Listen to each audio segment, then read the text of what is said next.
also the St. Jamestown community, respectively. Aaron here as well. He's got his camera and his mic off, but he is the Corktown BIA president. Brian Chang is here. He's got his camera and his mic off, but he's joined us. And I'm just great. waiting to hear from, I don't have Anime Paul with us just yet. So we'll just wait a few more minutes. Okay. Then we'll Hi, Tanvir. Hi. Sorry, I figured out I was muted. Hi, nice to meet you. Nice to meet you. Thank you for doing this tonight. Appreciate it. I appreciate you made time for that. Of course. Here is Ibrahim too. Oh, Ibrahim, is Ibrahim here? Ah, hi Ibrahim, how are you? Doing well. Thank you for joining us. Of course. Thank you for the invite. It's my pleasure. Sounds good. You don't have to tell me, this is a personal question, but where in the riding do you live? Like, what neighborhood are you in? I'm just north. I'm just north, but born in St. Jamestown, but just north now. You don't have to tell me, this is a personal question, but where in the riding do you live? Like, what neighborhood are you in? I spend a lot of my time in Regent Park. I'm not from Regent Park, but I spend a lot of my time there. So I run the Center for Social Innovation. Okay. And I also own and operate the Lansdowne Cone, which moved into Regent Park this summer. Yeah, I spend a lot of time there as well.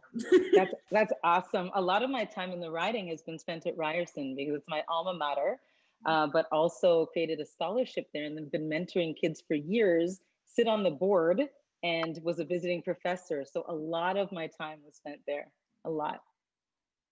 And continues to be. Second account, did I just let you in a second time? Yes. Okay, great. Great. I'm not seeing Anime yet.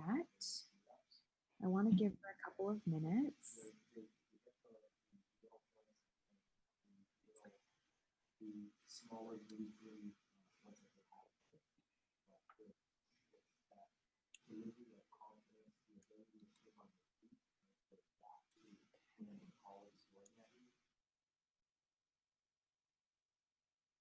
Aaron, you're always so incredible.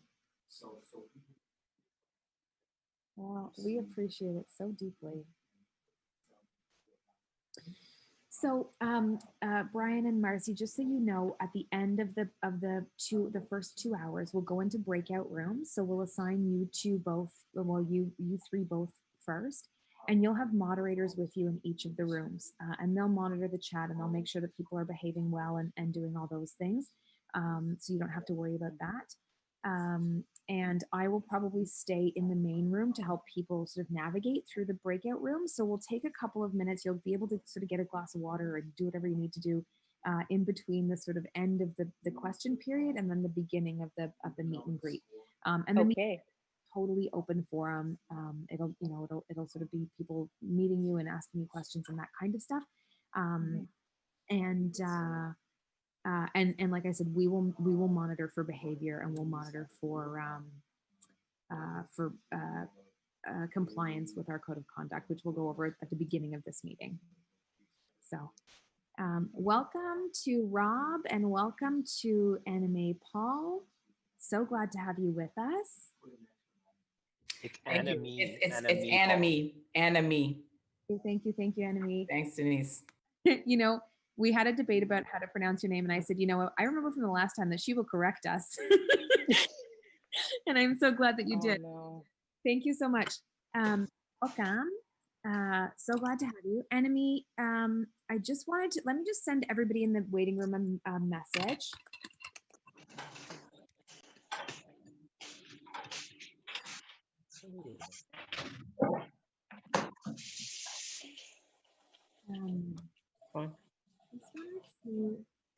Enemy, are you with us?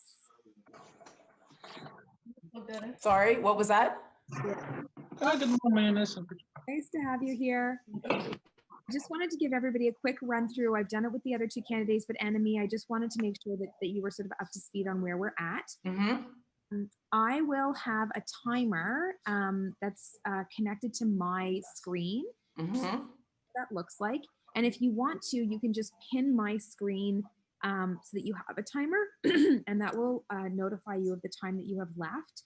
And once we get started, I'll pin that timer to my screen. So if you wanted that timer, you pin my screen to your thing, but everybody else in the meeting will see whoever's speaking at the time that they're speaking. Okay, I don't know how to do that, but you computer, you hover your mouse over my box, dots that show up, and you can, it'll say pin to. Oh, I see. Okay. So there you go. So once we get started, I'll change it to the timer for you folks. Only 11 people so far. Moderators this evening are Tanvir and Ibrahim, and they'll be walking you through this. At the end of the first 2 hours, we will move into breakout rooms. So it'll take me a couple of minutes to get the breakout rooms sorted. And we'll move you, Brian, and Marcy into those rooms, and you'll have moderators with you to make sure that things are And just given the length of the event, is there any possibility of during that transitional period of just having 5 minutes there before? Yeah. All right. Thank you. And any that are left over from the question period will definitely give you as well, so you can turn your cameras off. And I would like to build in 10 minutes regardless, but we'll try and we can even lengthen that a little bit more given how much time is left in the debate. That said, the harder you stick to the time of questions, the easier it'll be for us to make that transition smooth at the end. I will be doing a lot of the moderation in terms of the tech moderation of making sure people are muted and all those kinds of things. And the moderators will moderate for code of conduct, which we'll go over with everybody in the very beginning. And then, as you know, at the end, you'll have 5 minutes to wrap up and fit whatever you didn't get to say in. I will, this is my confession, I will mute you if you are over your time, just to give everybody the same amount of time to speak, and also to, like I said, make sure that we're protecting our time at the beginning and at the end of this session, and then for the meet and greet as well. Any questions from anybody who's present right now? Denise, just a quick, not a question, but a statement. I'm not able to pin because I'm using my iPhone. So I stand the risk of being muted, but I will try to stay to time as much as possible, okay? Because I can't pin. Let me see what I can do in terms of giving you a warning. And I will always warn you before I mute you. Perfect. That is great. Yeah, I definitely don't want anybody to feel like they're being cut off. I want to make sure that we're on schedule so that everybody gets the same amount of time. So we've got 50 people in the waiting room, and I'm going to let them in, and then we'll get started. Tanvir and Ibrahim, are you ready? Yes, we are. Fab. Okay. I'm going to admit all. Let me know when you want us to begin. Maybe just like 30 seconds. Alert. Back to the Anis has left the meeting. Alert. Hello. Hi, everybody. Welcome. Hi. Hi, everyone. I think they're to the candidates, you're currently muted, but you will be able to unmute as soon as we get started.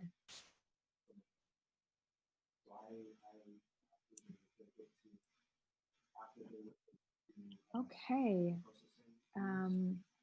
Ibrahim and Tanvir, if you're ready, I think you can go ahead. Thank you very much. Hi, everybody. Welcome. My name is Ibrahim Afra. I'm going to be one of your moderators. I also have a co-moderator. Her name is Tanvir. I just wanted to say welcome to this all-candidate meeting for this by-election in the riding of Toronto Centre, hosted by Community Civic Engagement Collaborative, a group of residents and agencies in the downtown east neighborhood of Regent Park, St. Jamestown, and as well as Corktown Residents and Business Improvement Association. We are going to start with the land acknowledgement of the land that we are at, and I'm going to let my co-partner do that. Tanvir, go ahead, please.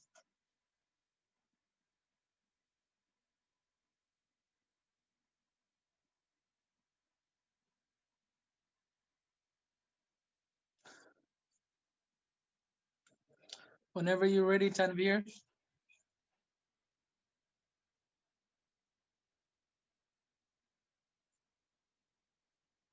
Hello, everybody. My name is Tanvir Kaukab, and I will actually talk about the land acknowledgement today.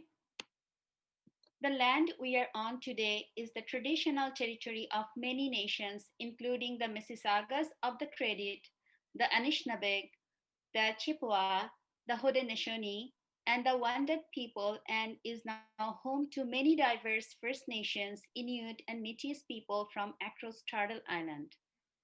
I also acknowledge that Toronto is covered by Treaty 13, signed with Mississauga of the Credit First Nation.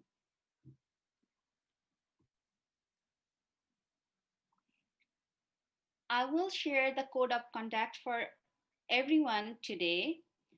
The Civic Engagement Collaborative, in partnership with Cocktown BIA, are dedicated to hosting a harassment free and safe event for everyone, regardless of race, religion, gender, gender identity and expression, sexual orientation, disability, age, or physical appearance. All are welcome. Code of conduct for candidates.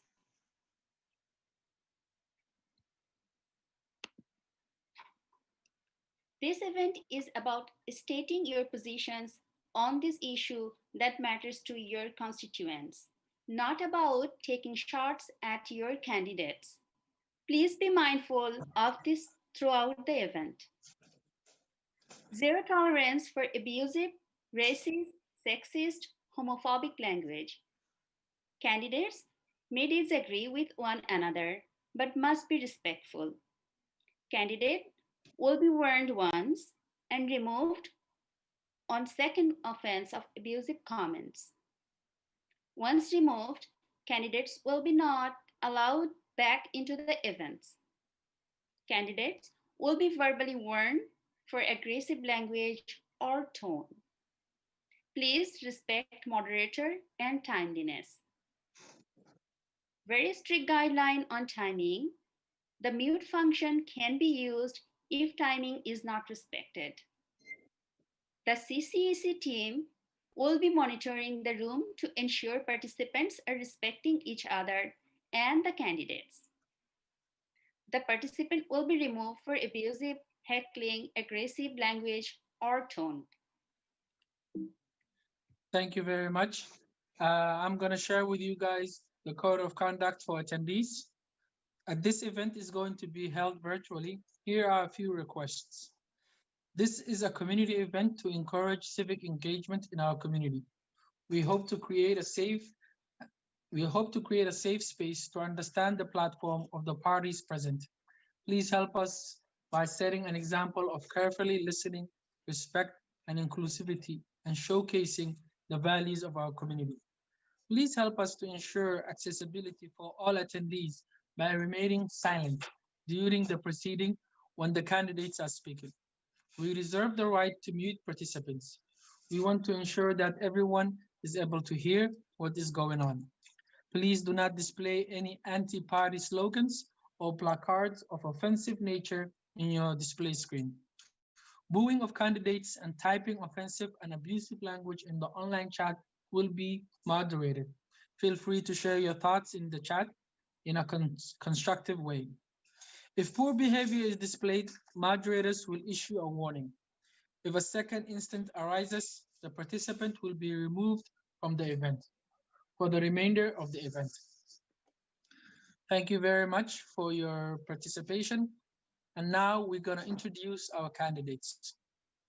Our candidates have 5 minutes to introduce themselves. We are going to start with NMA Paul from the Green Party. Go ahead, please.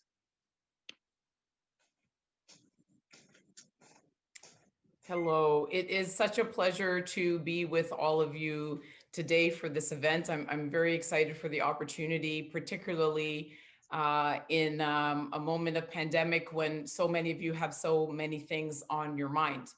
And that this is not necessarily top of mind. So thank you so much for being engaged in the community and for putting aside some time to get to know us as candidates. My name is Annemie Paul, and I am the leader of the Green Party of Canada. I am also the 2019 Green Party candidate in Toronto Centre, and the Green Party of candidate in this by-election. And I'm running now for the same reasons that I ran in 2019. I'm running now, even though I just finished a 9-month leadership race, and I'm very tired, but I'm running because this community deserves real representation. And it hasn't received that for a very long time.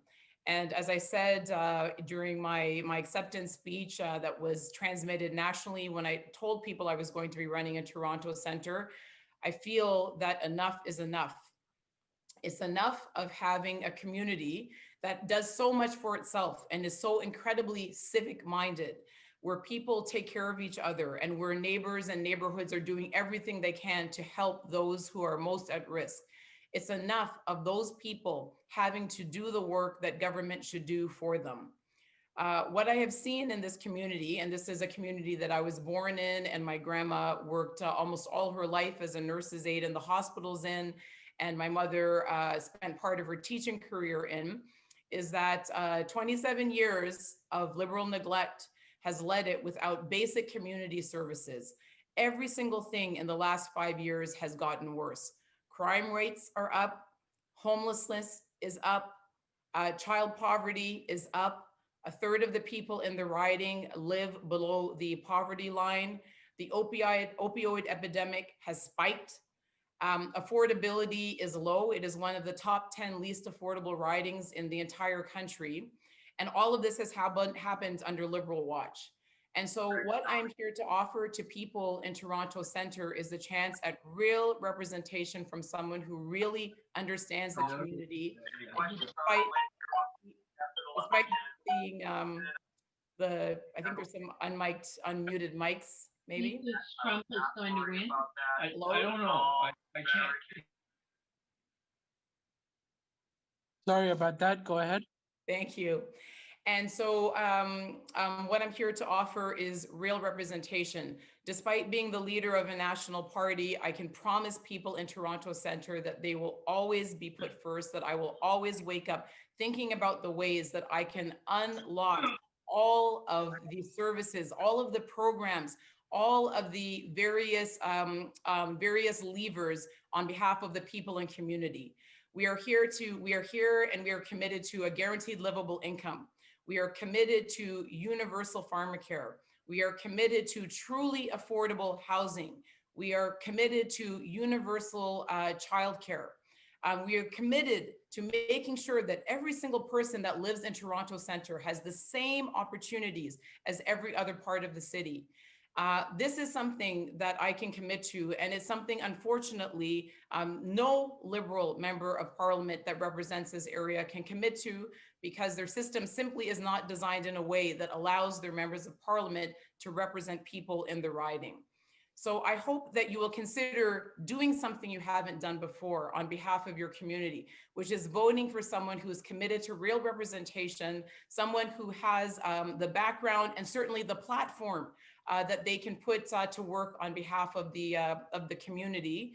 And you know, I offer that humbly. I hope that you will take that chance. I know that you'll never be disappointed. There is no Green Party person who has ever been elected at any level of government who has not been reelected, because we put communities first. And I thank you and look forward to the discussion. Thank you very much for that. My partner will introduce the next candidate. Thank you. Thank you, Brian. Next, you will be the next. And you have 5 minutes to introduce yourself. Please go ahead. Thank you so much, Tanvir and Ibrahim. It's a pleasure to be here, everyone. My name is Brian Chang. I am your NDP candidate for Toronto Centre, and my pronouns are he, him, his. And over the course of the next 2 hours, I truly look forward to this meaningful chance to talk to you all, hear about your priorities, and also share mine. So I live in our riding. I'm the only candidate that can say that. I voted for myself last night, and I think it's really important that our representation comes from our area and understands the complexities of the neighborhoods that the neighborhoods that make up our riding. And I'm going to speak to so many different parts of our communities today over the course of the next little bit. For everyday workers, I want to talk to you about what it means to be a precarious worker. I used to work at the Center for Social Innovation at Regent Park. I used to work at all the CSIs right across the city. Um, I know what it's like to struggle to work contract to contract work. I know what it's like to fight and come together with other workers in labor organizing and make sure that they fight and have enhancements to their workplaces. I've done that work at the Ontario Public Service Employees Union. I've done that work at the Public Service Alliance of Canada. And now I'm working at SEIU Healthcare, where I'm a research associate and I focus on long-term care. And that has been a disaster over the course of the last few months. And it is something that we need to pay very close attention to, especially as we're entering the second wave, as we're well into the second wave of the pandemic, and just how devastating that has been to not only the elders in our community, but everyday working class people. There are so many people in our riding who didn't have the benefit of being able to work from home.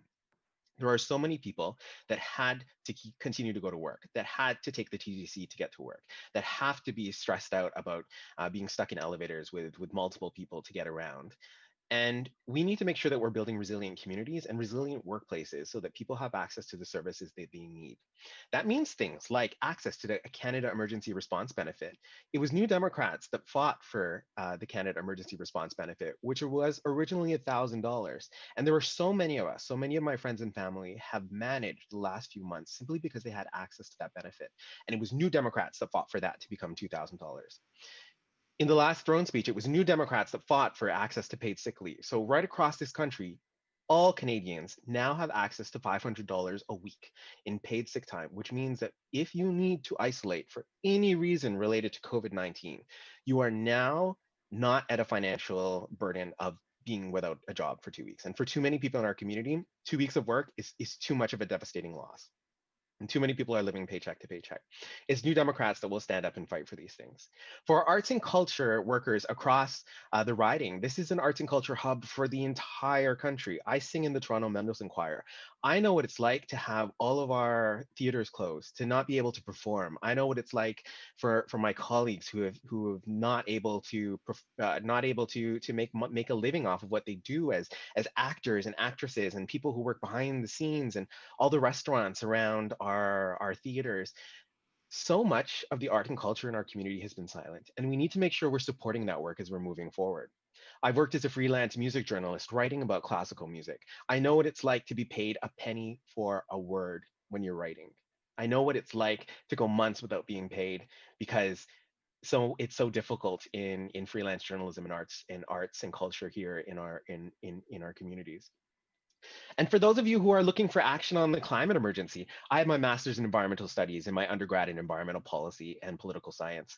I have done the work. I've worked at Greenpeace. I've supported work at the Canadian Environmental Law Association as on the board of directors, and I am always willing to stand up for a just transition that moves us towards a zero emission future that puts good jobs at the center and people at the center of all of our action towards the economy. And very importantly, when we're talking about our communities, it's not just about what was working in the past and what we need to improve on. It's about making sure that we're building resilience into our communities. So as we're dealing with the ups and downs of the pandemic and all of the struggles, that you know that there are government programs in place should you lose your job. That you know that your healthcare is covered should you lose your job. Right now, for too many people, their healthcare is tied to their employment. And New Democrats will implement universal pharmacare. We're talking about a guaranteed livable income that raises the floor for everybody. And over the course of the next hour, I'm happy to talk to more programs that we have in place and to hear and contrast how New Democrats will be there to fight for you every day. And I will be there as your member of parliament to fight for you every day. Thank you so much. Thank you, Brian. Thank you very much. Our next person is Marcy Lane from the Liberal Party. You have 5 minutes to introduce yourself. Go ahead. Thank you, Ibrahim. My name is Marcy Ian, and I am the Liberal candidate for Toronto Centre. It is an absolute pleasure to be with you. I know that this is not easy, so to the team that put this together and everybody joining us tonight, thank you. We are living through some tough times right now, and you could be doing other things, but you saw it fit to be with us and to listen to us tonight. and give the candidates a chance to tell you more about us. And I so appreciate that. So now, time to tell you a little bit more about me. I will tell you, I'm not a politician. This is not my second go around or third go around. This is my first go around. And I want to tell you why I want to represent Toronto Centre. 5, 6 weeks ago, I was a journalist. I had done 25 years at CTV, national news, most of it co-hosting a show called Canada AM. I was the first Black woman to do that, to co-host a national morning show. And then I moved to a show called The Social. And it was on The Social that I got to talk about my experiences, my lived experiences about being a Black woman in Canada, being a mom, being an aunt, being a friend, being an ally, where I got to express my views. I had previously been in a profession, news, where it was my job to connect with people and tell the stories of others. I find that that works really, really well as far as talking to people now and understanding them and understanding their challenges. But on the show that I was doing, I got to talk about my own. And I started calling for different things. I started talking a lot about how Black Lives Matter. I started talking a lot about inclusivity. I started talking a lot about women in politics. I started talking a lot about the people who've been left behind in this country, marginalized communities. And I thought, you know, if I'm going to actually put my money where my mouth is, that I need to take action. So I stepped away from my job. I was quite comfortable there and I stepped away. And the only mandate that I have is to serve. That's it. That's the mandate. It is to listen. It is to understand what you're going through, understand what the community needs, and to take action. That's the mandate. And I found in talking to so many people, people have shared through this pandemic, empty nesters have talked about, you know, their kids in their 20s and 30s coming back home and saying, listen, we're now a family of 6 and 7 again, and having to support each other and help each other through. But many people have told me that this government came through and continues to come through, and that CERB mattered. And I want to say that CERB, as well as the wage subsidy for local businesses, have talked to so many local business owners, and that really is the essence of Toronto Centre. So many local businesses that make our communities tick have said, listen, I am not doing spectacularly well right now, but I can tell you, Marcy, that my doors are open because I was able to take part and benefit from the wage subsidy. It helped. I was a visiting professor at Ryerson University. Ryerson's also my alma mater. And I want to speak to young people right now, because a lot of people have been left through the cracks, but our young people in particular are suffering in so many ways, whether it's unemployment, whether it's the gun violence that has racked certain neighborhoods and parts of the riding. It is hard right now. And I've recognized that for a very long time. I co-created a scholarship at Ryerson University for marginalized youth, and had in mind that we had to do this to help with studies, to help with books, because this is a pathway to getting jobs along with mentorship. So there was a direct pathway from Ryerson University to the newsroom where I worked, to internships, to getting paid employment. And so I'm sorry, go ahead. 5 seconds left. Thank you. It goes quickly. I just want to say I look forward to expanding on all of this and telling you why I want to represent you and why I'm a fresh change. Thank you very much. We are going to the question period. We ask that each candidate uses 5 minutes to answer this question. It's a question that contains three questions, and is coming from the neighborhood Regent Park community benefits. The order of answering is Marcy, Brian, and Enemy. The question goes, based on consultation with residents, the Regent Park Community Benefit Coalition released a report identifying the priority deliverables for how residents can benefit from investment in phase 4 and 5 of the Regent Park redevelopment. The following 3 questions are in regards to it. Mhm. One, youth unemployment is at a record high due to the impact of the pandemic. Will you support local hiring with hard targets for local employment as outlined in the Community Priority Report? Are you committed to meet with residents and the resident of the Regent Park Community Benefit Coalition to implement the community priorities identified in the report? Second question, homelessness is at a record high in Toronto Centre and the rest of our city.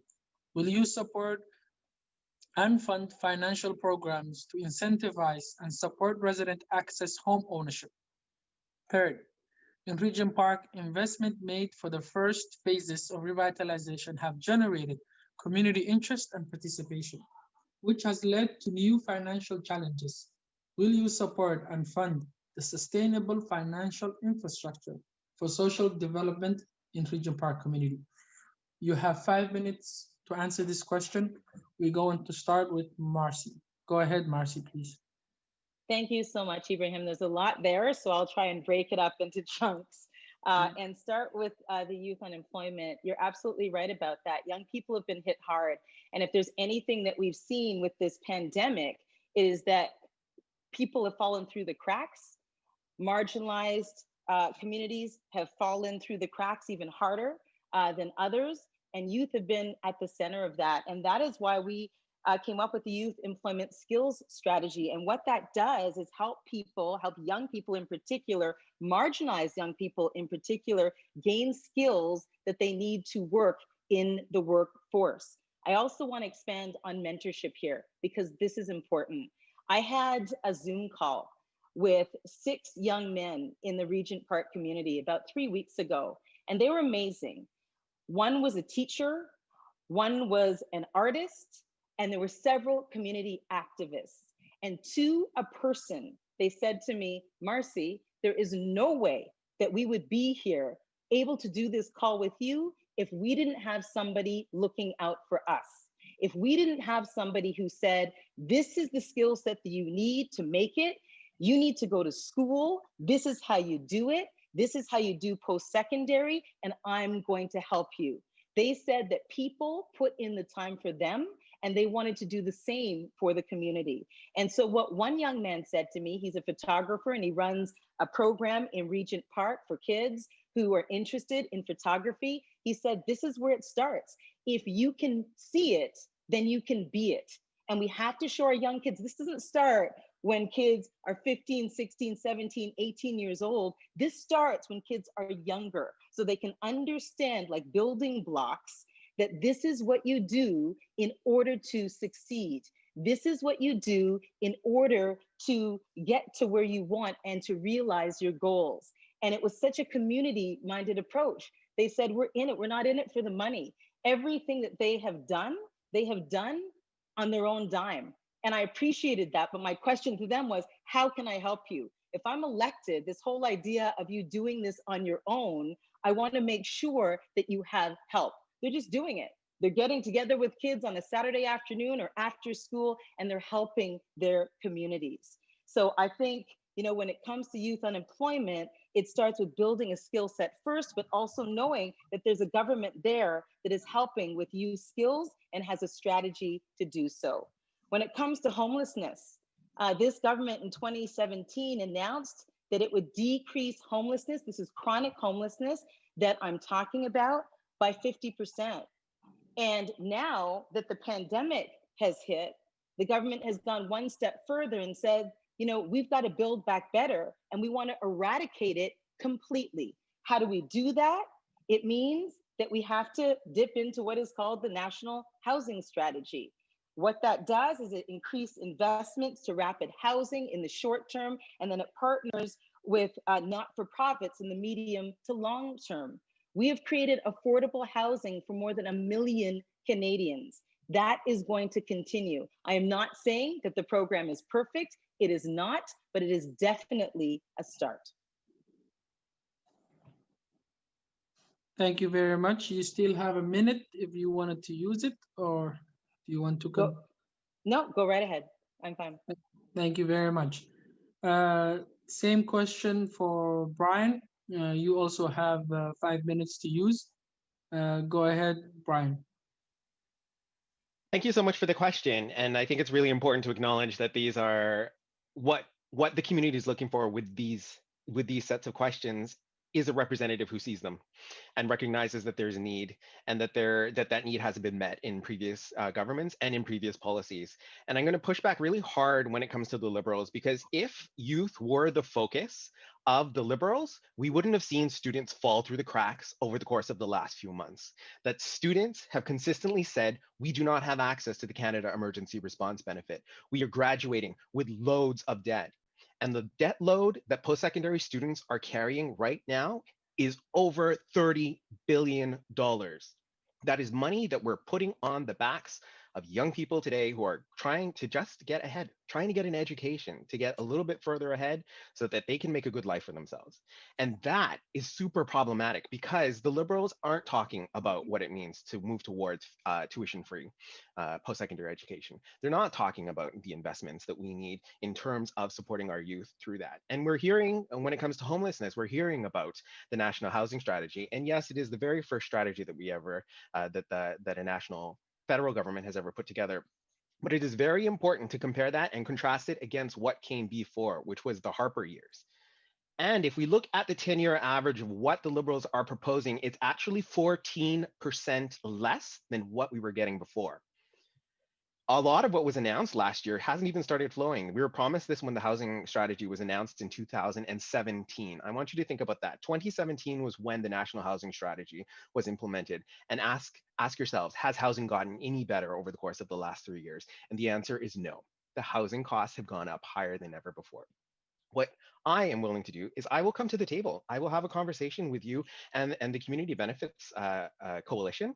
I will sit down and talk with the Toronto Community Benefits Network, a wider organization that's doing great work along the LRT Crosstown, for example, working with labor partners to figure out where are the places where we can get great training that leads directly to jobs. Where is the place where we can build and support youth in the Regent Park community so they can literally build their community. And that is exciting. We've talked about this before. What does it mean to give somebody and empower them to have the ability to literally build their community? And that is exciting to me.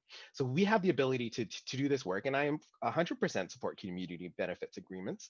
It's something that I've done at the Public Service Alliance of Canada, working with other partners, for example, in Casino Woodbine.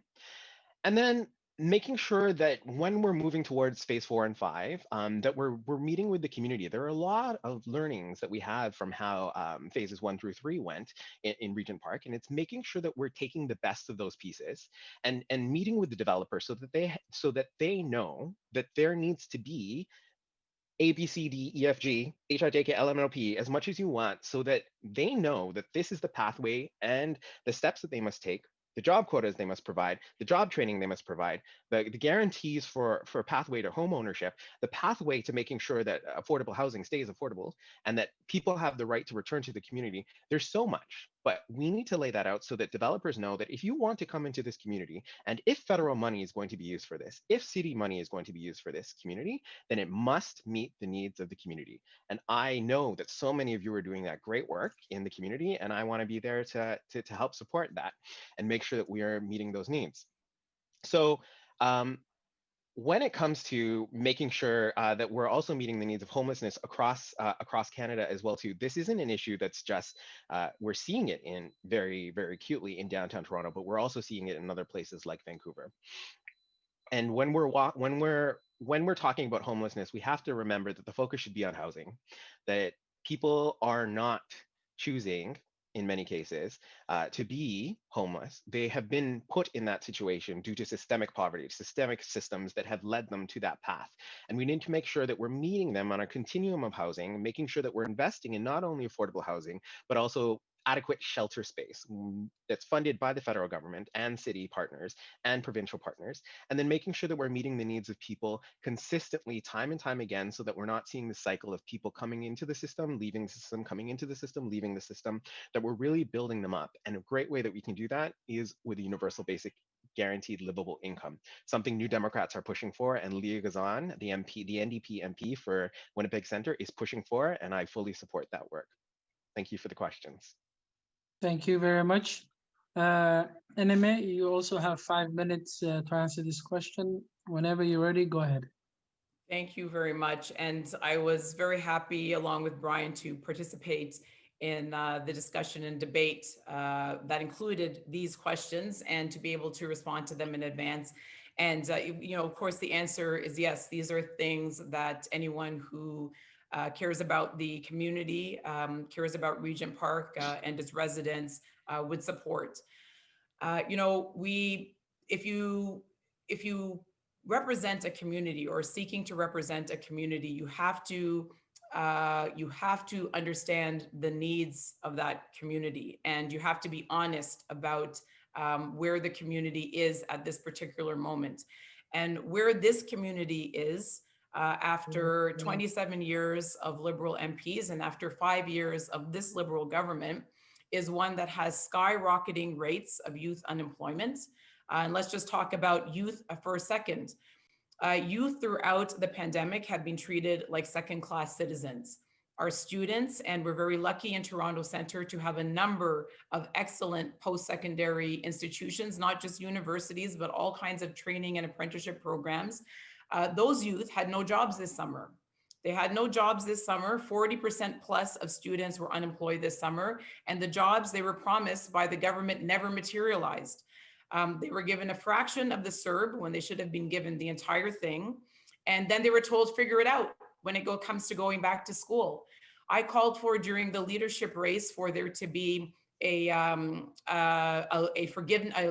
several things. I called for this to be a tuition-free year, leading to a universal post-secondary education access, which is where we should go because education is a right.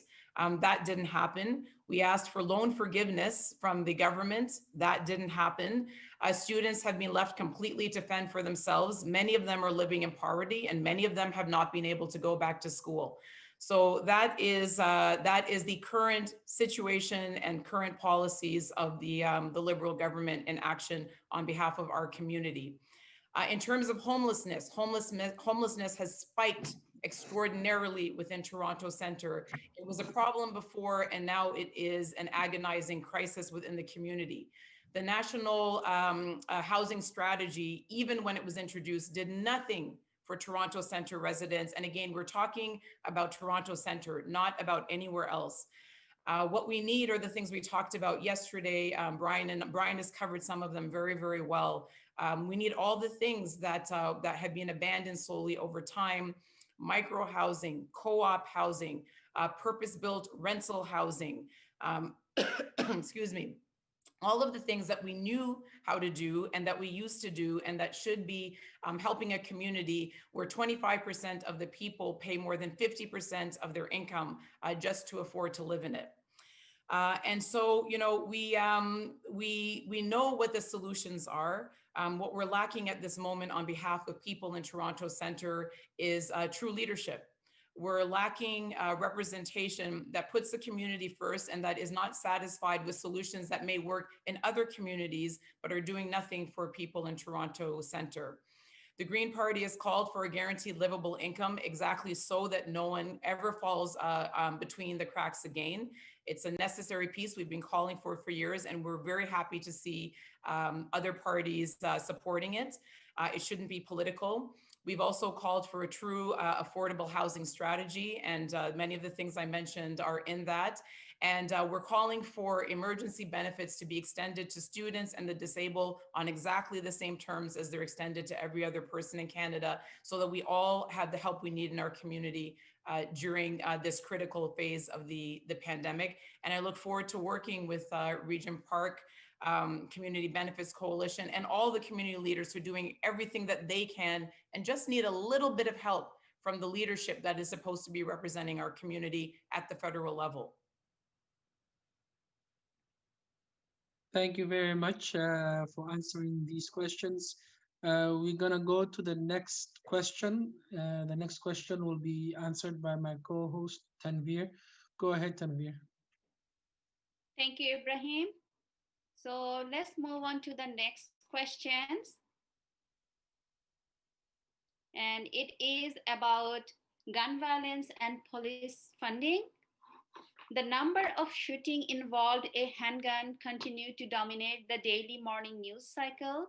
What will your party do to ensure police department across Canada, like the Toronto Police Service, have the resources needed to improve as a public service and keep our community safe? There is a supporting question regarding this topic. There is controversy about whether to increase or decrease funding for the police. What is your position on these questions? So I would request Anime first to answer this question, and then Brian and Mercy, respectively. Thank you. Anime, please go ahead. Thank you very much.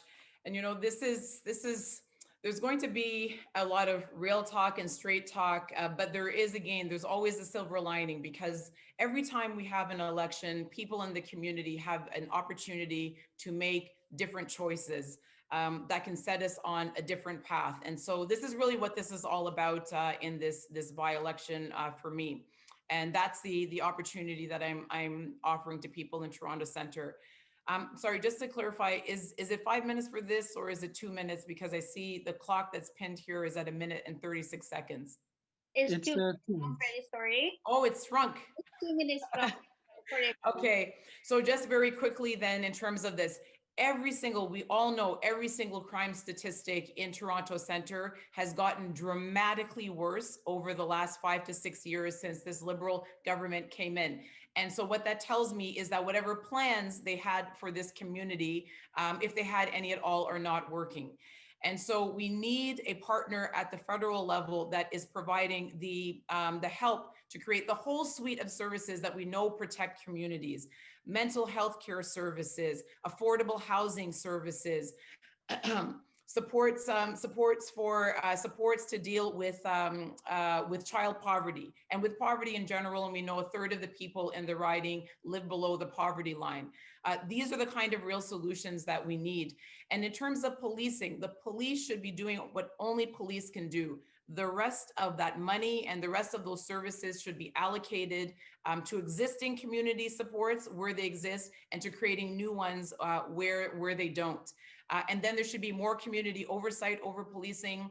I encourage everyone to visit my website. We created an entire strategy about dismantling systemic racism in policing, which has a comprehensive strategy related to that second question. Thank you. Thank you, Anime. I would like to welcome Brian to share his thought. Brian, please go ahead. Thank you very much. This question hits me very heavy every time it comes up in debates, and it's because no amount of policy and no amount of words that I can share will help those, or can really comfort the people who have been impacted directly by gun violence. And there are too many people that have been hurt from gun violence here in Toronto and in our riding. And I recognize that it's traumatic, and our communities routinely go through this on a regular basis. I promise to show up. I promise to listen to you. I promise to cry with you. I promise to be there to support you through all of this. I cannot stop all the guns from being on our street. I cannot promise you that, nor will I ever. But what I will say is I do not support handguns. They should not be available to anyone in Canada. There is no legitimate purpose for a handgun in civilian hands. When it comes to police, I support the defunding of police and the reallocation of that money elsewhere. And there's a reason why. Right now, we're going through a missing persons review. And I might get a little emotional right now simply because it is a queer community that has suffered. It is a queer community who has suffered so very much at the hands of police and Bruce McArthur, and what has happened to our community as a result of the police who told us that there was not a serial killer in our community. And that so many people lost their lives over such an extended period. We were gaslighted by the police. And one of the police chiefs who served over that time is currently the Minister of Community Service in the Liberal government who sits in cabinet in Ottawa. And that is unacceptable to me. It is unacceptable that that man was responsible for the flooding of our neighborhoods with police that harassed us, that inflicted such harm on our Black friends, our Black family, our Black colleagues, and that told and that we completely, there is a lot of work that needs to be done. when it comes to policing in our communities. And I'm willing to come to the table with our police officers to do that, but they must prove that they're there for our communities and they must prove that they're there for our safety. Thank you, Brian. I will welcome Mercy to share his thought. Please go Thank ahead, you. Mercy. Thank you, Tanvir. Gun violence, it's so hard because it takes way too many lives. How do you say to a mom who has lost her son or her child, like, what do you say? Sorry for your loss? All you really can do, I agree, all you really can do is listen. I mean, this government has banned assault style weapons. We will further give municipalities the power to restrict handguns, but we know that that's not enough. We know that that's not enough. I do believe that this does involve getting to young people sooner. And I've talked about this before. It's about getting to kids sooner, telling them that there are other opportunities out there for them, showing them that there are other opportunities out there for them, bar none. And again, I've said it all night, but I will say it again. This is where mentorship comes in. It is. This is where people that are older than those kids come in and show them the way, show them that there's another way. And it doesn't need to be one of violence. When it comes to the police, as a Black woman who has seen every single man in my life stopped, including my 80-year-old father at one point, we know that we have to do better. We have to do better. We must do better. I was stopped by police in my own driveway. The trauma of that incident is still with me. We have to do better. And what that means is modernizing training for our police forces. It means moving with empathy.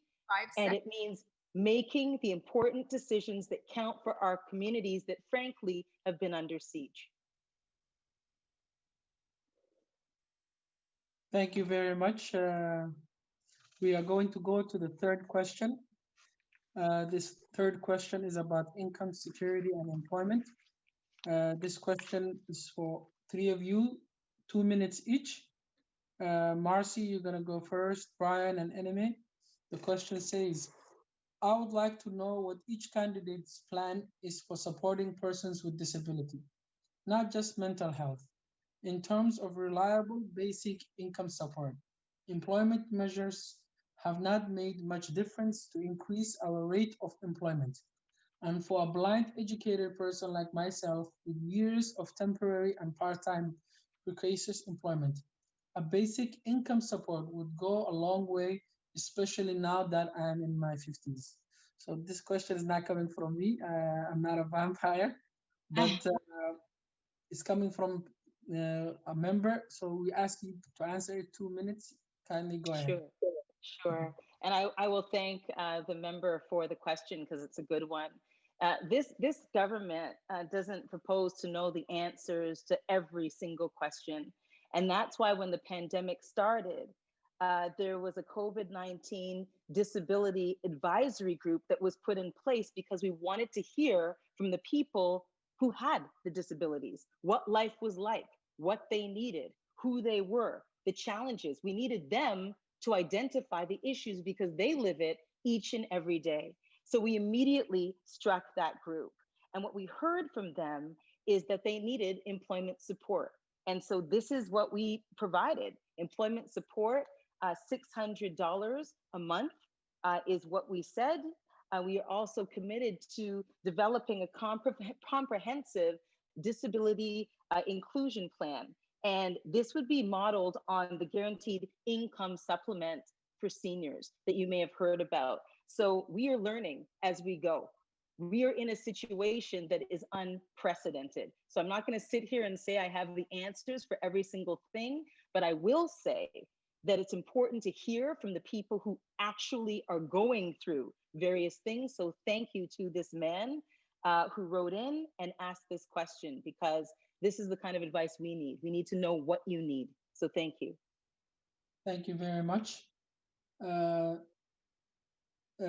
Denise, the timer. The next question is for Brian. You have 2 minutes, but I see on the timer something's wrong with the timer. That's okay. I will put my own timer on. Thank you. So basic income is a discussion we're having now because we have an opportunity. All Canadians have now experienced what it's like to have the Canada Emergency Response Benefit. And so many Canadians have benefited from this and have been able to deal with the upheaval of our lives over the course of the pandemic because of that. And it was New Democrats that fought for that enhancement. So Liberals will only go part of the way. It really takes New Democrats to push them over the edge. And when it comes to the Canada Emergency Wage Subsidy, which Ms. Ian has mentioned a couple times now, I will remind everybody that it was actually the NDP with Jagmeet Singh that stood alongside the Canadian Federation of Independent Business, along with UFCW and Unifor, calling for a Canada Emergency Wage Subsidy, which was raised to 75% as a result of pressure from the New Democrats. We also saw some other programs like that we're putting forward, like universal basic pharmacare. The idea is to raise the floor for everybody so that we're not dealing with these situations in which some people have access to some benefits and some people have access to a different benefit and some people fall through the cracks here. That really, if we raise the floor for everybody, that helps all Canadians in times of good and in times of bad. So another really important distinction here is that those who are living on ODSP and those who qualify for disability or recognized by Service Canada as having a disability have only gotten $200 this entire pandemic. And that is wrong. It is not enough money. As somebody who lives with a disability, I do not qualify for any of these benefits, but I have many friends who do. And they have struggled to try and function within falling through the cracks, not being able to access all of these other benefits. And that's not okay, because there are so many people who are in need in our communities, and the disabled should not be left through the cracks because their voices aren't heard as much. And I will advocate for the disabled in the House of Commons. Thank you very much. NMA, go ahead. You have 2 minutes. Thank you very much. And just to bring us back to the question, because this was not related to the pandemic, it was a gentleman asking about basic income support throughout, just as a general thing. And that is really important because that is, we have seen during this pandemic exactly how many people still are not covered by any of the various programs and benefits that are being offered. We have seen that it is impossible to create any series of patchwork systems across the different levels of government that are going to make sure that what should exist does exist, which is a situation where every person in every community in Canada, including Toronto Centre, can live in dignity and can live in security, knowing that come what may, their basic needs are going to be met and that they're going to have an income that is sufficient to live on. And so the Green Party has been calling for many, many years. We were the first to call for a guaranteed livable income. We hope that it has transcended politics and party lines, because this absolutely is something that we need. It's something that we need now. It's something that is going to protect us as the nature of work changes in our communities. It's something that is going to allow us to have a just transition towards a green economy. It's a basic building block that we are missing from completing our social safety net. And so I am very excited to see the NDP supporting it actively. I'm very excited to see the Liberal caucus, not the Liberal Prime Minister, but the Liberal caucus coming out saying that this is a policy priority for them. And I hope that given that support, that the Prime Minister will come on board. I was very disappointed not to see a guaranteed livable income mentioned in the speech from the throne. It is something you can count on the Green Party of Canada and me as your member of parliament to work across party lines to achieve on behalf of the community. Thank you very much for your answer. Go ahead, Tanvir, for the next question. Thank you, Ibrahim. So let's move on to the next question. It is about income security and employment. We're in the midst of the pandemic, and still over half of workers in Canada have no paid sick days. And these workers are disproportionately low wage, racialized, migrant, and woman worker. We knew federal sickness benefit is a welcome step forward, but it is not the seamlessly accessible. Permanent paid sick days workers need to follow the federal public health advice to stay home when they're sick. Health providers have been calling for 7 permanent paid sick days and 14 additional paid sick days during public health emergencies. What steps would your government take to ensure paid sick days for all workers? Would you implement adequate paid sick days in the Canada Labour Code, encouraging province to do the same in their employment standard? I would request Enemy first to share her thoughts. Please go ahead. Thank you so much. And, when we talk about that low income immigrant, racialized woman, we're talking about my family. We're talking about my mom and my grandma who came here both the only way they could, which was as domestic workers, and my grandma who worked as a personal support worker in our hospitals and who broke her back doing it and actually had no choice but to go to work. And if she didn't go to work, she wouldn't get paid. There was no union, there was no paid sick leave, there was no rehab, there was nothing. So this is something that I understand intimately. And this is something that has existed for decades. We've only had two kinds of federal governments. We've had liberal governments and we've had conservative governments, and neither one of them have protected workers the way that they should. So yes, I say yes to those things, but I say, let's be more ambitious. Let's be more ambitious on behalf of people in Canada so that we can have a truly dignified work environment so that everyone can live in dignity regardless of their circumstances. And this is where things like a guaranteed livable income come in. This is where we have to begin talking about completing our social safety net. Everyone's eyes have been opened during this pandemic, and we cannot close them again, and we should not close them again, and we should not be seeking to elect people who we do not have the confidence are going to do what is necessary to make sure that we are better protected and more resilient the next time a crisis hits and during the one that we're still living through. So I'm saying, let's not settle for what should be the minimum. Let's have the big ambition that Canada had been famous for, and come to where we could be again, which is a truly complete social safety net, a truly universal programs that protect everyone in the way that a country as wealthy as ours absolutely should do and could do. Thank you, Enemy. Now I would like to request Brian to share his thoughts.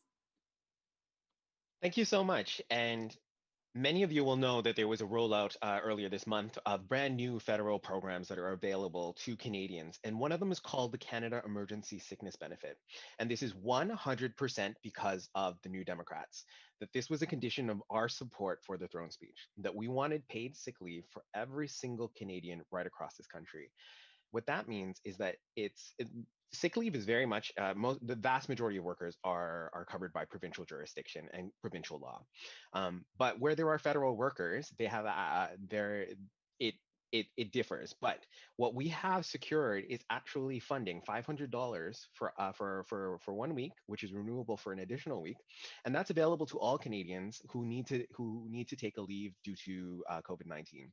And that's something that New Democrats had to fight tooth and nail for. It wasn't something that the Liberals were willing to give. And what we know is all of the public health experts have told us that if people go to work sick, they will infect other people in their workplaces, other clients, people around. We're seeing outbreaks that are happening right across our community. Right now, there's a really regretful one with 22 people infected in Fudger House, which is a municipal home here in our community. And that's unfortunate that the workers who are infected in those situations need to be home, but they shouldn't be financially penalized because they may not be unionized, they may not have access to paid sick time. But 2 weeks for far too many Canadians is too long to go without a paycheck.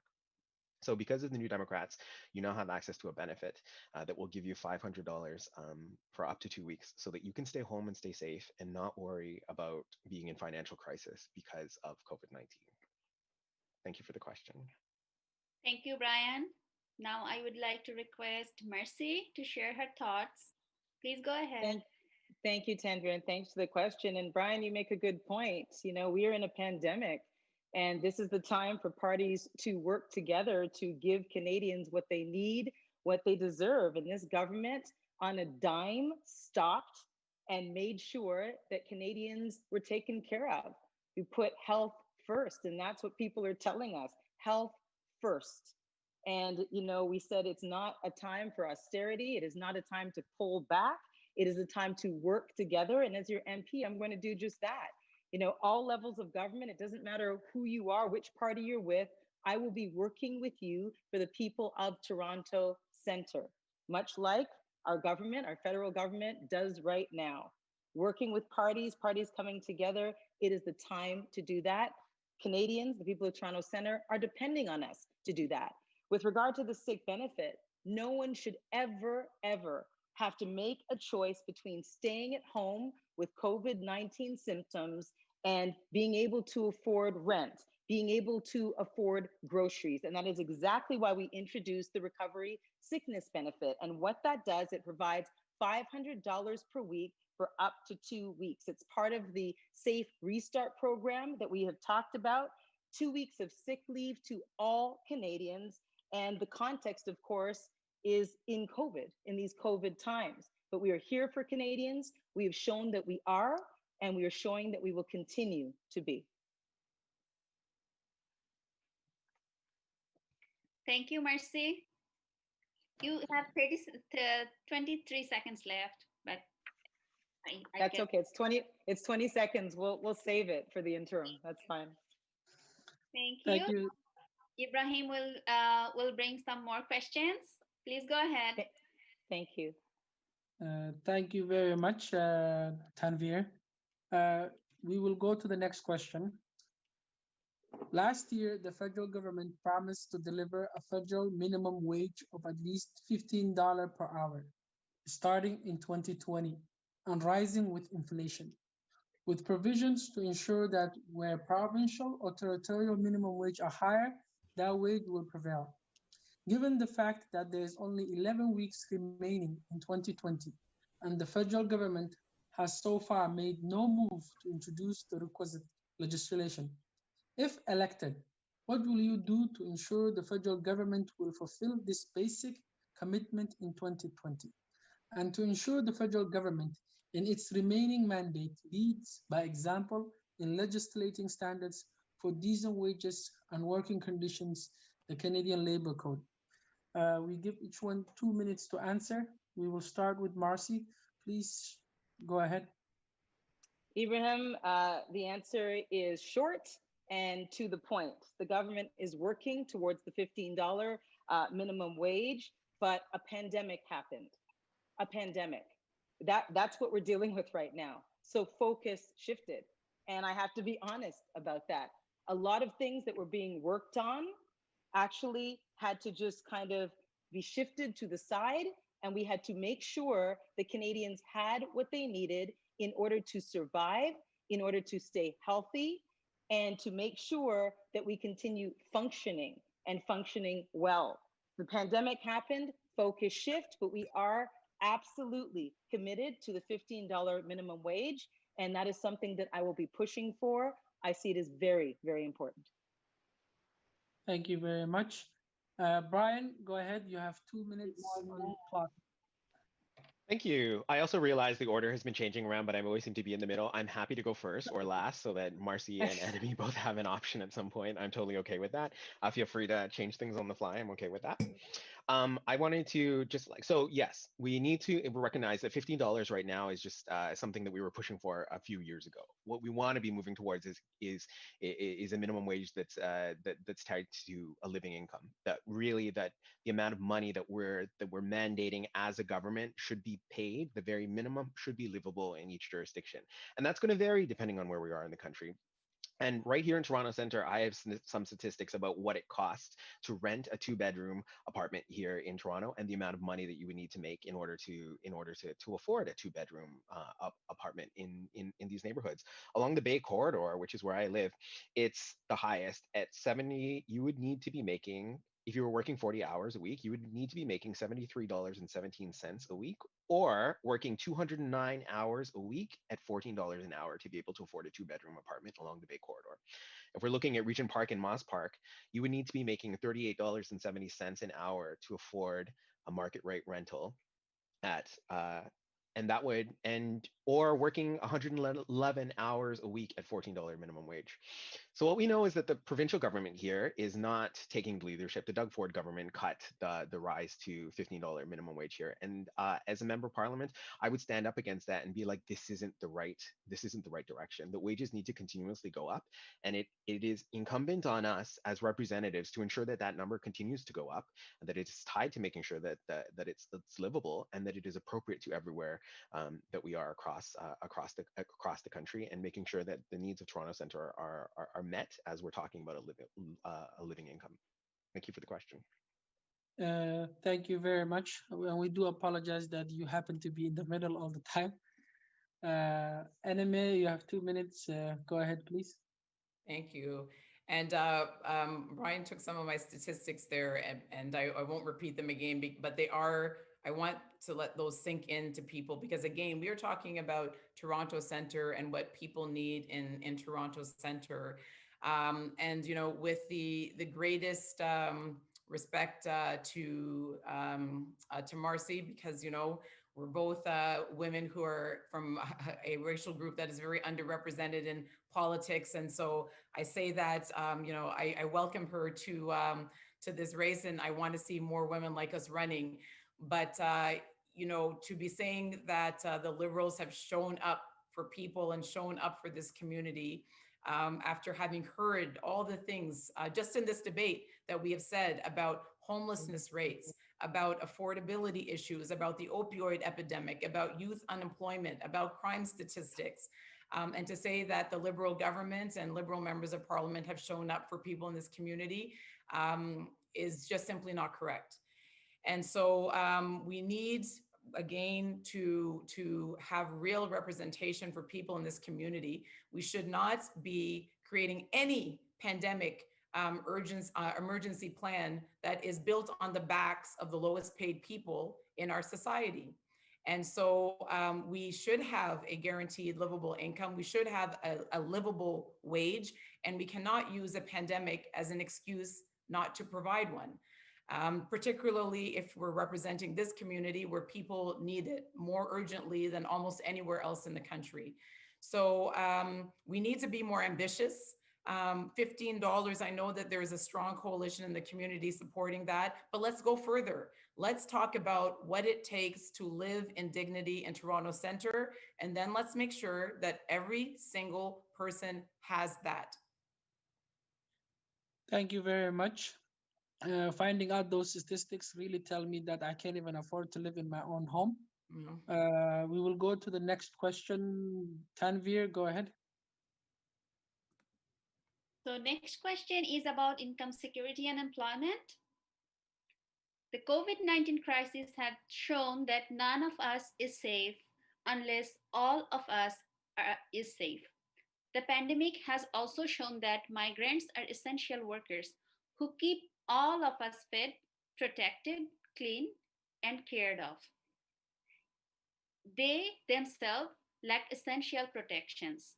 For example, migrant and undocumented people have been deliberately excluded from the federal recovery benefit and sickness benefit. And when they organize to improve working conditions, they have been deported. In Ontario, more than 1,600 migrants farm workers contracted COVID after arriving in Canada, and 3 farm workers died. Premier Doug Ford told migrant workers who have tested positive for COVID-19 to continue working if they don't show symptoms. This happens because these essential workers do not have full permanent immigration status in Canada, and therefore have little ability to protect themselves. If elected, will you ensure that all migrants and undocumented people get full permanent immigration status in Canada? I would like to request Anime first to share her thoughts. Thank you so much, Tanvir. But I wanted to ask, just in acknowledging what Brian said, I don't know if he, you know, because you're right, I hadn't noticed it, Brian, but Yeah. it's totally up to you. I'm happy to go first, but I'm gonna, give you the option.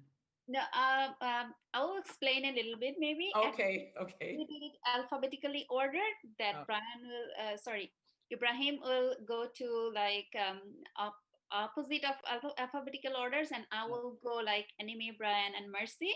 mm, So A, B, and M. right, So right. And then Ibrahim, MBA. that way it helps us to remember. Okay. All right. Well, I'm very happy to answer this question. And again, this is you people bring their lived experience, not just their professional and educational experience, into politics. And part of my lived experience is coming from the Caribbean community, coming from islands where lots of people come to do that kind of seasonal migrant work. And everything that you have described in that question, thank you very much. That is the situation. What the pandemic has again made clear, it's not new, but has made clear to more people, is that the work that migrant workers do is essential work. It's work that people in Canada don't want to do, because we did try to get Canadians to fill those roles during the pandemic, and people did not want to do that kind of low paid, back-breaking work.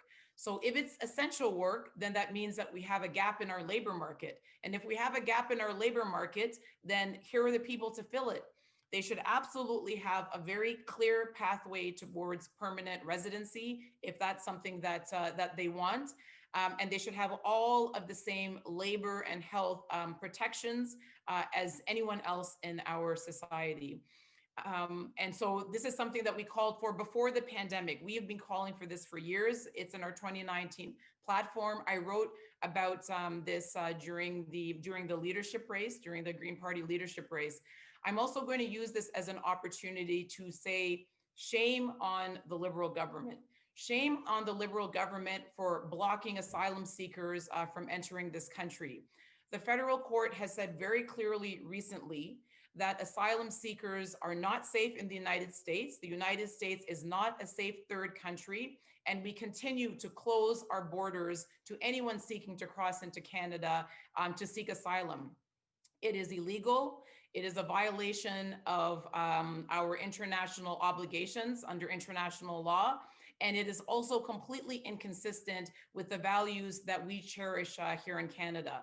And so I'm going to ask again for something that I asked for during the leadership race, which is for the Prime Minister and the Government of Canada. This is their jurisdiction to reopen our borders to asylum seekers and refugees, and to withdraw from the Safe Third Country Agreement with the United States, which is not a safe country at all for refugees and asylum seekers, and we all know that. Thank you, Anime. Brian, would you like to go next, please? Thank Please you. go ahead, Brian. Sure, thanks. Here, Anime. I stand with you in the call to reopen the border and allow asylum seekers into this country, as well as the ending of the Safe Third Country Agreement with the United States, which we have seen is not protecting designated our international commitments and those who qualify as refugees under the United Nations law, international law. When it comes to farm workers here, I think it bears reminding that the very last area of the entire province that was brought into stage 3 was the Windsor Essex area. And that's because 100% because of migrant workers in that particular area. We think of COVID-19 as because we know that it is most prevalent here in our racialized communities, and especially in the northwest of the city, but and in pockets of lower income and more racialized communities. But it's also very prevalent in a lot of rural places that you wouldn't think of. Haldimand, Norfolk, for example, Chatham, Kent, Leamington, that particular area, Windsor, Essex. And that is driven by these migrant laborers that are brought here by the Canadian government. And this is very important. It is a Canadian federal government program that brings these workers from places like Jamaica, where my family is from, and brings them to this country, does not give them a pathway to citizenship, uses them for their labor, and many of them are infected here. And it's not just COVID-19. We've seen this in the past where there have been where where there has been outbreaks of HIV amongst migrant workers as well too. There are so many infectious diseases that are affecting these migrant workers who are living in absolutely abhorrent conditions. And the federal government has really dropped the ball on this. That these are the people who put food on our tables. That the reason we can go to Freshco at Regent Park and buy that food, and it's not crazy expensive, is because of the backbreaking labor that these migrant workers have done in rural parts of Canada and especially in southwestern Ontario to make sure that we have access to food. They should have a pathway to citizenship, and they should have better working conditions. And it's 100% a failure of the Liberal government and the Ford government here in Ontario. Thank you for the question. Thank you, Brian. Now I would like to request Mercy to share her thoughts. Thank you so much, Tanvir. And I'm going to do something that I'm not sure a lot of candidates in a debate will do, and that is agree with the two other candidates. This is a file that we have to do better on. I will tell you that right now. I'm not going to sit here and defend the government's record. What I'm going to do is say that I'm going to work to do better, because we have to do better. I'm not going to say that, we are doing what we need to do, because frankly, we're not. So what I can tell you is that this is something that is important to me. My background, like Animes, is West Indian as well, Trinidadian background. My family came to this country, landed in St. Jamestown in the late 60s with nothing. They came here to go to school. My dad had to take a job working as a porter to help pay his tuition. He worked in kitchens, wherever, Black men could work at that time. I understand what that means. I understand what the back-breaking work means. My family has lived it. And this isn't something that I'm going to sit here and defend. What I will say again is that I will work to do better, and not just do better, much better. Thank you so much, Mercy. I think we have 2 more questions left, and now Ibrahim will start one of them. Thank you, Ibrahim. Okay. Thank you very much for everybody.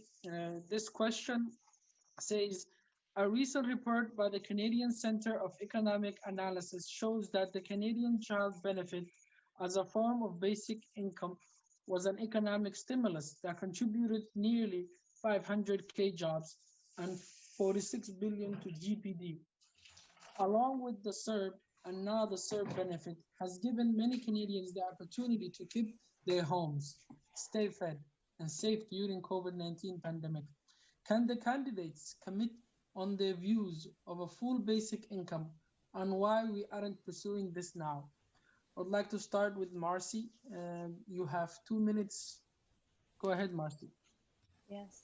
Well, as stated in the question, and thank you very much, Ibrahim, this has been an extraordinary time, and the government worked and made sure that it put into place CERB and now EI so that Canadians could benefit.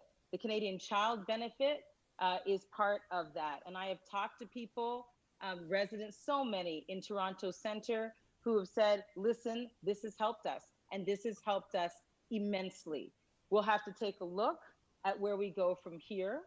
As far as a universal basic income goes, we have to take a look. We've got to make sure that, this is the route to go. So I'm not going to make any promises, but what I can tell you is this government will continue to be here, and we have been here, because the people of Toronto Centre, not just Canada, but the people of Toronto Centre that at least I've been meeting in the streets and walking their kids to school and in the neighborhoods around, Regent Park, Moss Park, Cabbagetown, Corktown, St. Jamestown, have said, you've helped.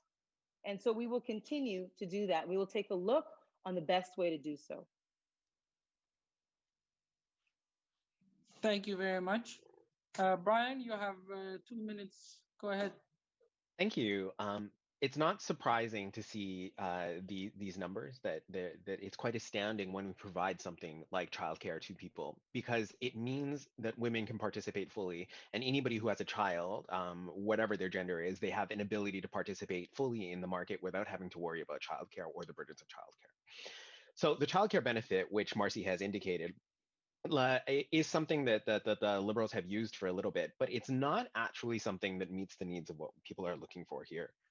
What we need is actually providing childcare in childcare spaces. About one in four families in Toronto don't have access to any childcare spaces. There's actually only about a quarter of spaces available total for the amount of children that would be eligible for care. And what that means is that some people are paying upwards of $20,000, upwards of $30,000 a year for childcare, and that's simply unaffordable. That's simply too much. And if we think about the cost of that versus what minimum wage is here in Ontario, that is so that the sheer cost of childcare is enough to throw a family into the poverty line, to put them in a place where they're no longer able to get further ahead. And that's unacceptable. So New Democrats have always been fighting for and have always been supportive of providing affordable childcare for everyday people, and it's something that I would champion and look forward to working with in many different partners, especially in Regent Park. There are some great childcare providers in the neighborhood, and I want to make sure that those spaces are safe, publicly run, and available for those in need. Thank you. Thank you. Anime, you have 2 minutes. Go ahead. Thank you. And just to correct again, it's Anime.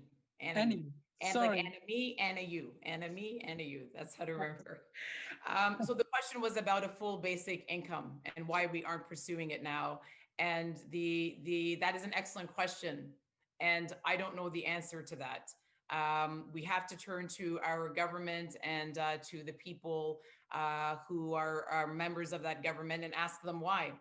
And you know, it allows me to make a point, which I think is a very important one to make about real representation for this community, which is that, you know, in my case, I belong to a party. Even though I'm the leader of that party, I am not able to whip the votes of the people in my party against the interests of their own community.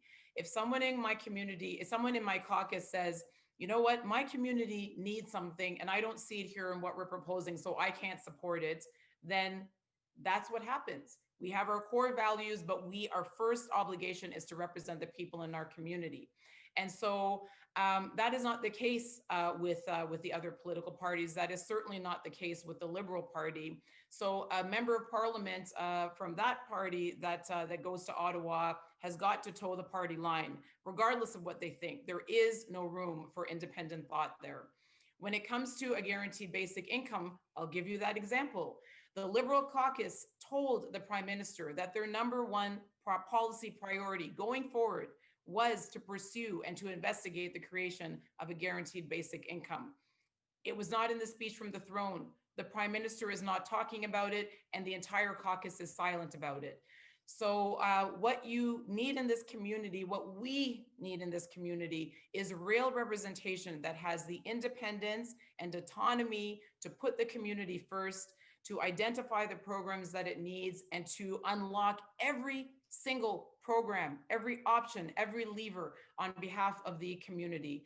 This is a community that guaranteed basic income, guaranteed livable income was designed for, and I will make sure that you get it under a Green Party government and even as a member of a small Green caucus. Thank you very much. Tanvir, go ahead. Thank you, Ibrahim. So I will talk about the health. So next question will be national pharmacare. The Hoskin report, Achieving Pharmacare for All, was released in June 2019 and indicated massive savings.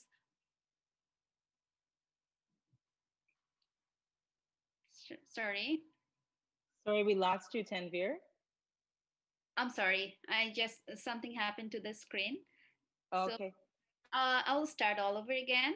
The Hoskin report, Achieving Pharmacare for All, was released in June 2019 and indicated massive savings for governments by implementing a national pharmacare program. Along with this, the report indicated huge quality of life improvements for 20% or over 7 million Canadians.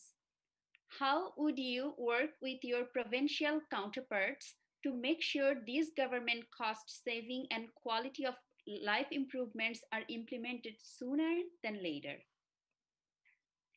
I would like to request Anime again to share her thought first, then is followed by Brian and Mercy.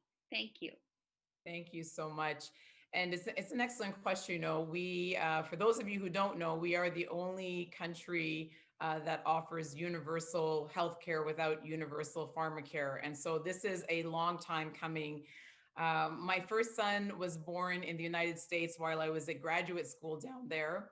And for anyone who has lived in a country without universal healthcare and universal pharmacare, I can tell you that everyone is one disaster away from being totally bankrupted. I mean, it is terrifying. And so this is one of these holes in our social safety net that we have just got to complete for the reasons that were said. It's cheaper. A lot of the costs of healthcare when you have this piecemeal system is just administrative costs. So it costs less to administer, and it also costs less because people get sick less and they get the help they need sooner. So the Green Party has called for universal pharmacare for many, many years. We were profoundly disappointed that we didn't have it during the first term of the Liberal government. We're going to keep fighting with it, hopefully across party lines, until it is achieved on behalf of people, you know, again, in Toronto Centre, but elsewhere as well, because it's a really critical thing. And when we talk about universal, sorry, the counter is not going down, by the way, so I can't tell how much time I have left. But I will just one last point, just to say that, you know, what applies to universal pharmacare, it applies to universal programs in general, which is that they are cheaper to administer. They cover everyone, and they produce benefits for society that extend far beyond what is obvious on the face of them. And so we need to be moving towards universal programs wherever possible in order to truly complete our social safety net. Universal pharmacare is just one critical part of that. Thank you. Thank you, Anime.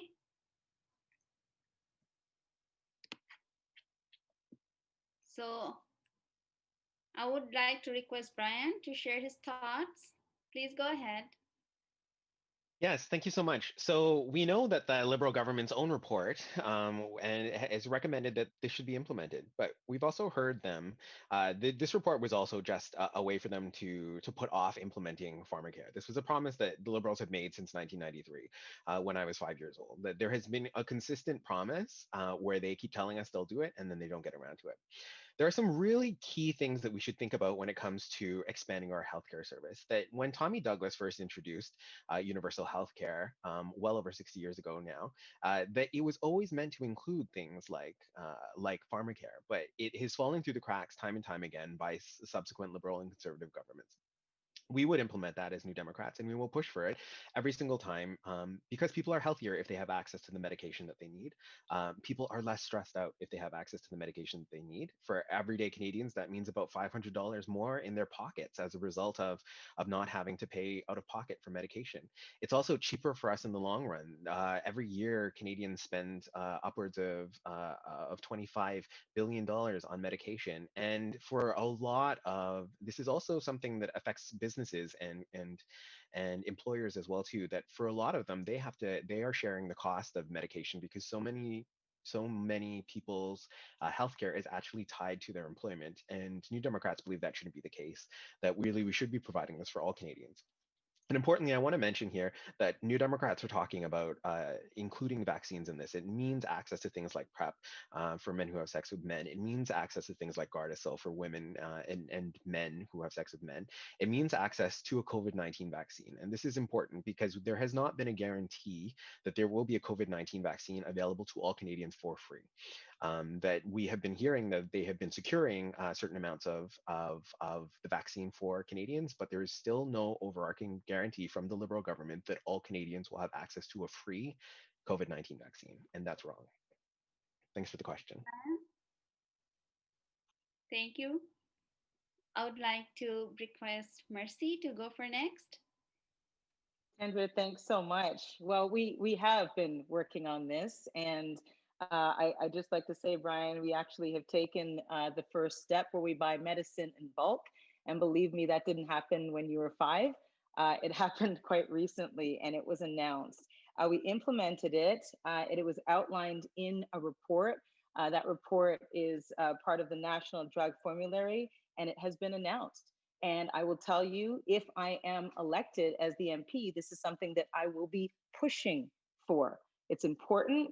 You know, the groundwork has been laid. Canadians need it, and I will be pushing for it.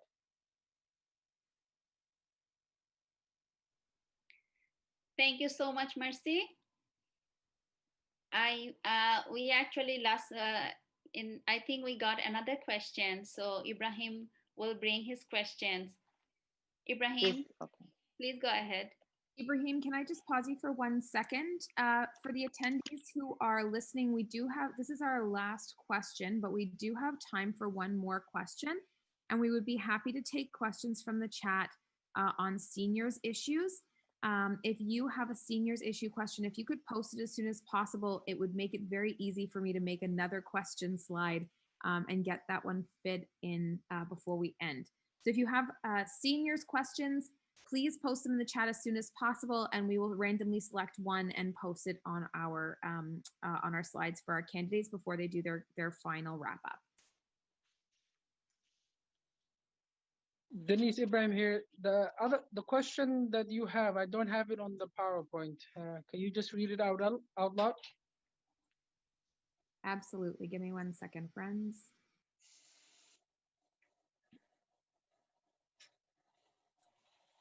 Can you tell us about your and your party's fresh ideas for dealing with emissions aside from carbon taxes?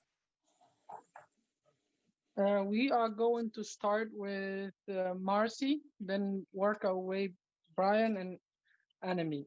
Go ahead, Marcy.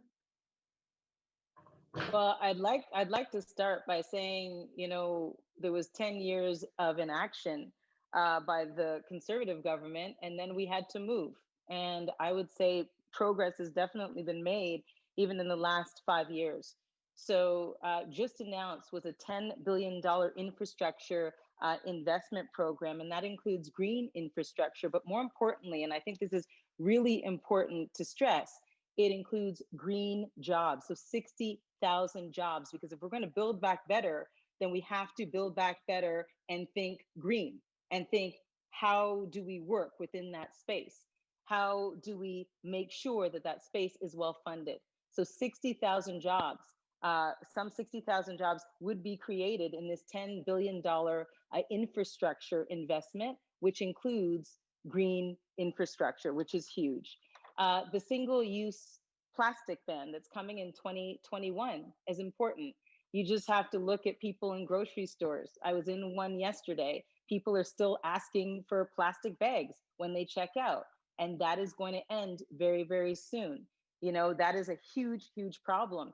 Anything like drinking straws, the little things that we put in are the things that we put in our coffee to keep our coffee or tea warm.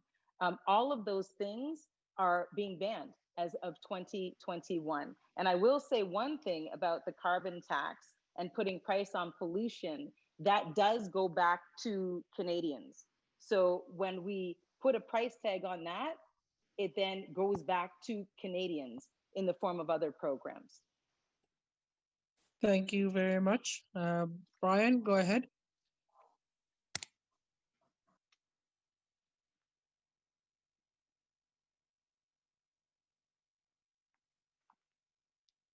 You are muted.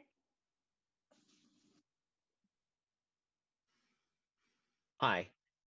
I just wanted to check what the question was again. I thought we were talking about seniors issues, and then, but the question was about the environment. So I'd like to hear the question again, please. The question, Denise is going to repeat it. It's about climate change. Go ahead, Denise. Thanks, Brian. Just to clarify, this one is about climate, and the next one will be about seniors issues. So this question about climate changes, can you tell us about your and your party's fresh ideas for dealing with our emissions aside from carbon taxes?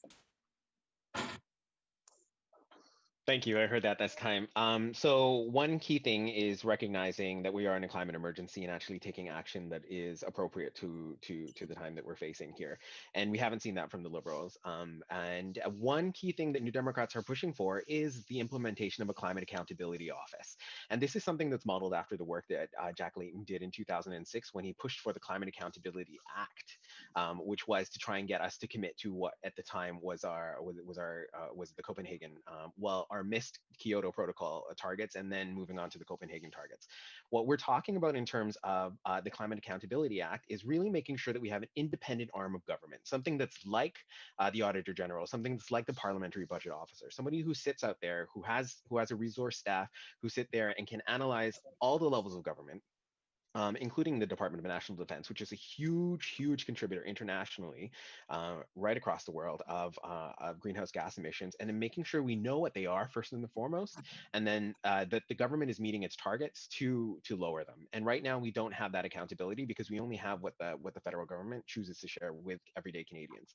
So this Climate Accountability Act is really something that New Democrats are the only ones talking about, and something that I believe is a new, fresh idea for how we can really start to change the dialogue and really hold the government accountable. And it's modeled after what you might see here in Ontario. It's for example, the Environmental Bill of Rights, because anything that we can take with the environment that includes public accountability, public consultations, and public reporting, if we take all of that and we model it and take it to the federal level, we can ensure that all of you have a say in what our climate, what the climate inaction is looking like, but also the government has to respond and has to provide the information on whether they're meeting targets or not. And if it was Liberal government, they would just be report after report that says they're not meeting that target.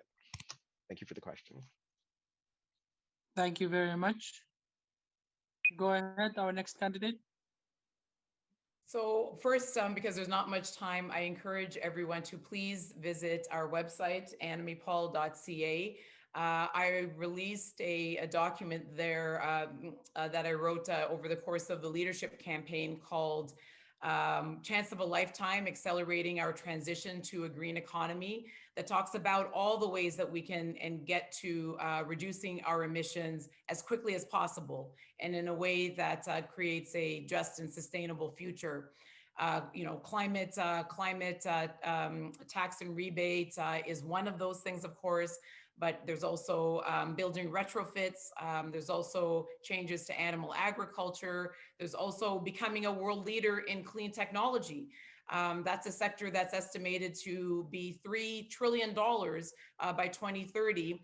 And if Canada takes even its share of that, it would be extraordinary.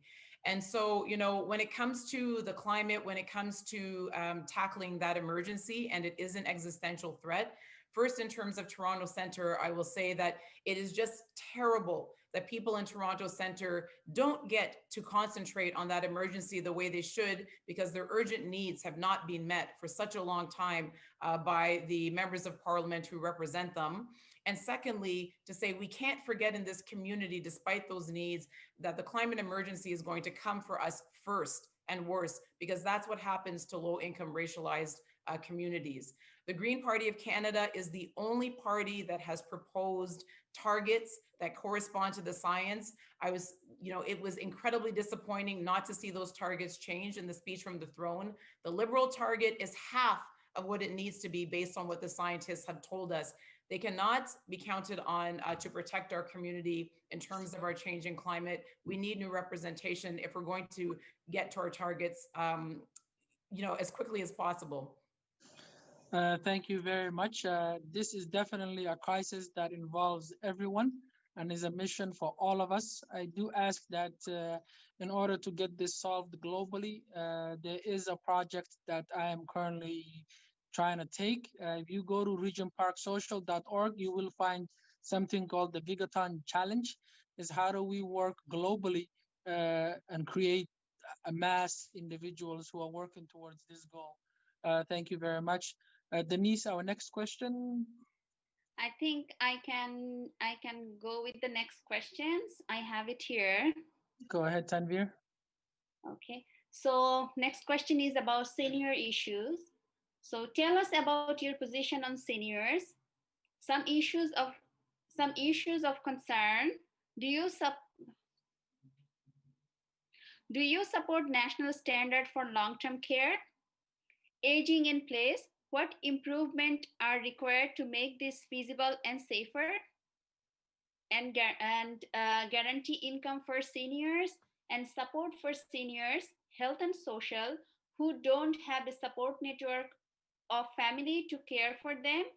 So we are seeking your thought for now and for future, both.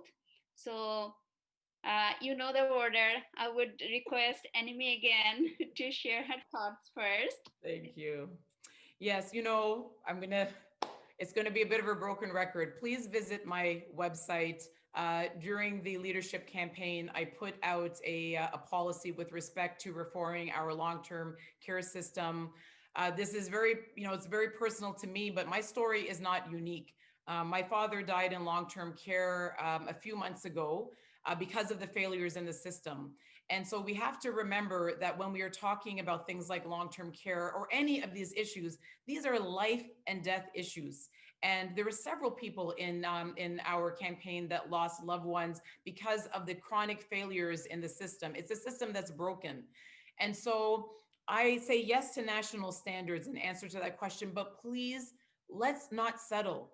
What we have been told by successive liberal and conservative governments is that we need to settle. We need to just ask for the minimum. And this is not going to protect our communities in the way that we need. And so I want long-term care to be where it belongs, which is under the Canada Health Act, which is where the Canadian Medical Association said all the way back in the 1980s, long-term care should be.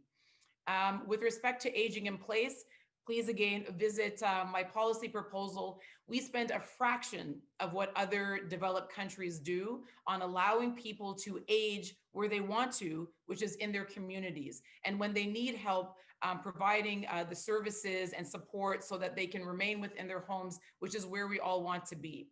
And so again, we come back full circle to the question, which is that, are we going to continue to elect the same people and expect a different kind of representation, a different kind of outcome? Or are we going to elect people who have made these things commitments for many, many years, have a plan in place, and can be trusted to actually deliver on them? Thank you, Enemy. I would like request Brian to go for the next. Thank you very much for the questions. And these are all very important moments and for us. All of these kind of indicate a lot of problems that we've seen that have really revealed just the disparities in the way that the system is set up and how we need to do so much better, especially over the course of the pandemic.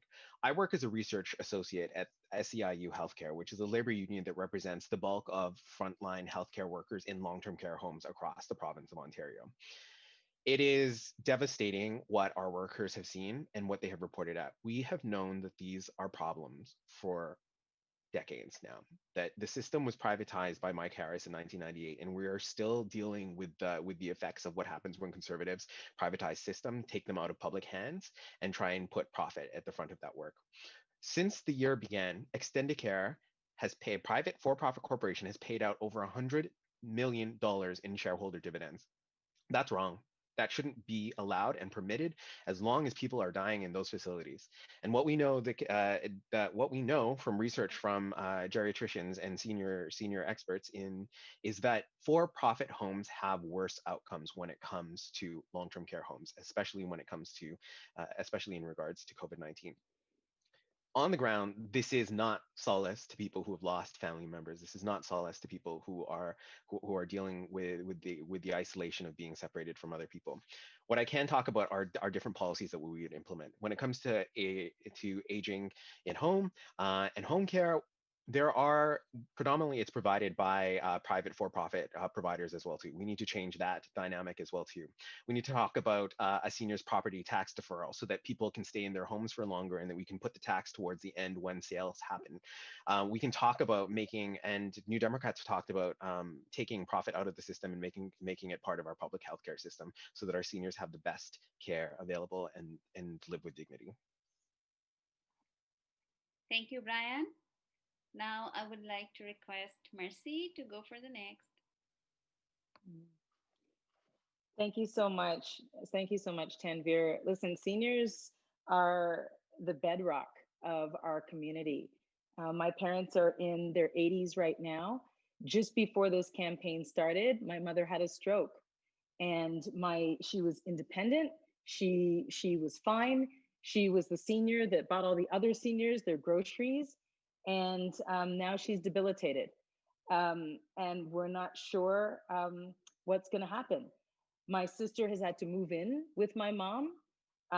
We've got to look at long-term care because my sister herself has to work and can't stay there. So dealing with this as a family right now. The Liberal caucus calls for national standards for long-term care. The PM has said that this government is working on it. It was outlined in the throne speech. It is a priority. And I just want to remind everybody that we have increased age security and guaranteed income for seniors. We have put hundreds of dollars in a GST tax credit for seniors. Seniors are a priority with this government. Part of the $350 million emergency support fund was dedicated primarily to seniors. So seniors have not been forgotten and will not be forgotten by this government. Thank you, Mercy. Now is time for closing statement. Ibrahim, would you like to go? Or Thank you very much. I want to thank everybody for answering these questions. And I know, Brian, you've been patient with us for putting it in the middle. For your patience, we want to say thank you. And you get to start first and share with us your closing statement. You have 5 minutes, Brian. Thank you so much. I won't take up the full amount of time because I think it's important. I want to get to the breakout room so I can hear what everybody else is thinking and to meet with everyone. And I think that's really important. Also, I think you've heard a lot of my voice in the last little bit. So I am the only person that lives in this community who is who from the major party. So I'm the only one that can vote for myself in this. And I think that that's important because our communities are facing so many different challenges right now. And within a short space, from within a 10-minute walk, you can reach Regent Park, you can reach Corktown, you can reach the village, you can reach St. Jamestown. There's so many dynamic parts of our neighborhood that need to be supported and need to feel heard. And I think I can do that best as somebody who lives in the riding and who understands that, who walks through these neighborhoods, who drives through them, who cycles through them. And we have real policies. New Democrats have delivered so many times over the course of the last few months, especially in a time of pandemic. We have delivered on enhancements to the Canada Emergency Response Benefit. For those of you who have accessed the Canada Emergency Wage Subsidy, that was something New Democrats pushed for. For any of you who hopefully do not get sick, but if you do, you will have access to paid sick leave so that you don't have to deal with the financial burden of being sick and trying to recover from COVID-19. New Democrats will push for universal pharmacare. We will push for a universal basic income. We have MPs working across the country to fight for things like Indigenous sovereignty and fighting in solidarity with the Mi'kmaq in Nova Scotia. A horrible, horrible act of racial violence is happening against the Mi'kmaq in Nova Scotia, and the Liberal government is standing by and not contributing to a solution. We need to make sure up and implementing the United Nations Declaration on the Rights of Indigenous People. We need to make sure that we're meeting our climate targets and making sure that we're implementing a change so we can move towards a zero emission future that includes good jobs and puts people front and center in all of the work that we're doing. There's so much more, and I'm happy to talk to you all in the breakout room or at any time. Please reach out at brianchang.ca, and I look forward to chatting with you and learning more about what your priorities are and how we can work together to make sure that Toronto Centre has representation that is strong, vibrant, and reflects our neighborhood. Thank you so much. No, thank you very much. Marcy, we have you next. You have 5 minutes to do your closing remarks. And Ibrahim, I will not take the entire 5 either, because I do think it's important to talk to people. I want to hear what they have to say and how they felt about this. And I'm sure they're full of questions. But I will say this. I was born in St. Jamestown, and my lifeblood is Ryerson. It's where I have spent a lot of my time. This is a riding that I know. I don't even want to call it a riding. It is my community too. And I also want to say that I don't believe that empathy has an area code. And I believe in leadership with empathy. That means connecting with people, and I've done that.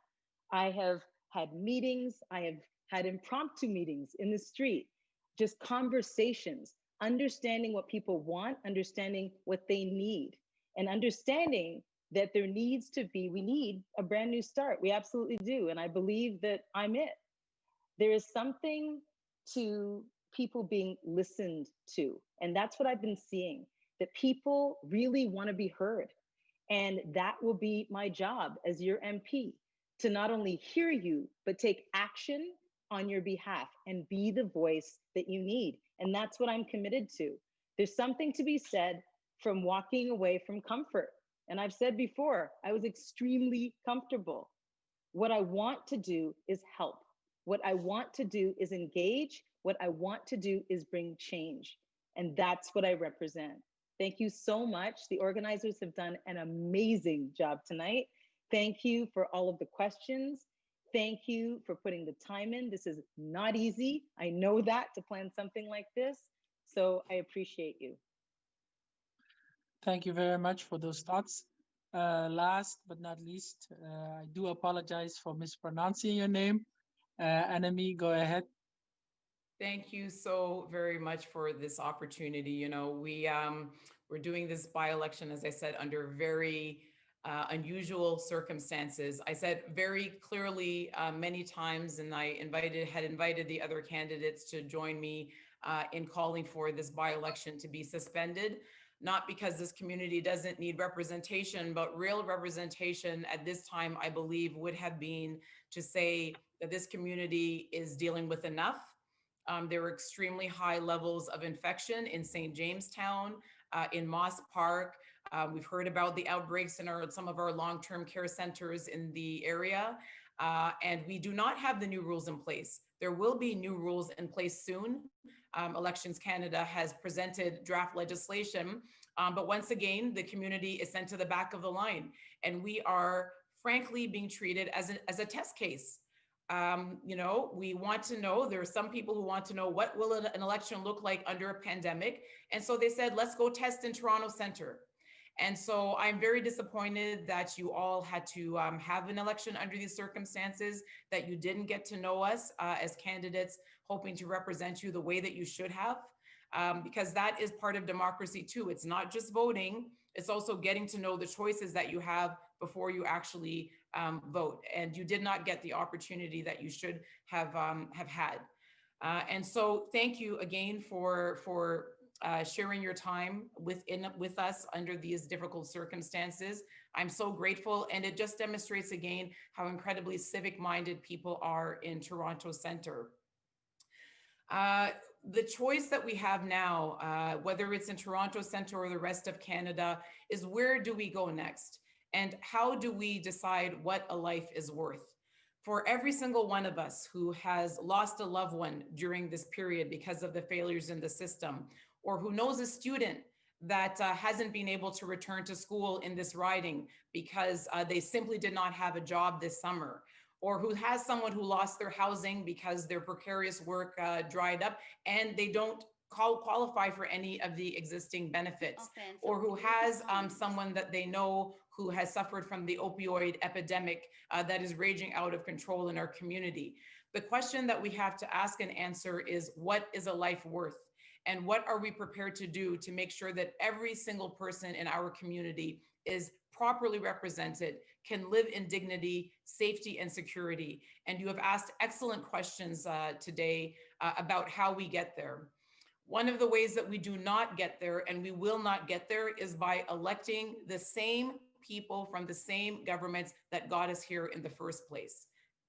We cannot put our train on the same track and expect it to take us to a new destination. So as someone who has been personally touched by this pandemic, as someone whose family is, has the same story as your families, I am you and you are me.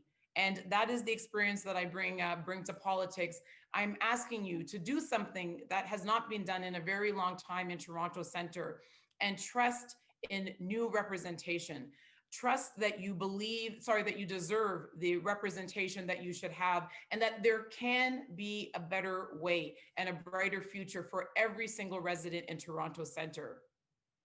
I'm the leader of a national party.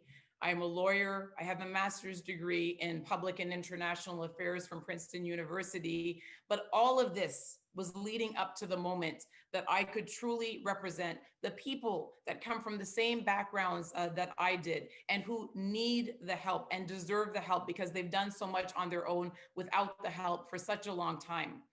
Even as the leader of a national party, I promise you that when I wake up every day, my first concern is to think about this community and what it needs and how I can use my national voice, how I can use my position, my training, my life experience, my education on behalf of you.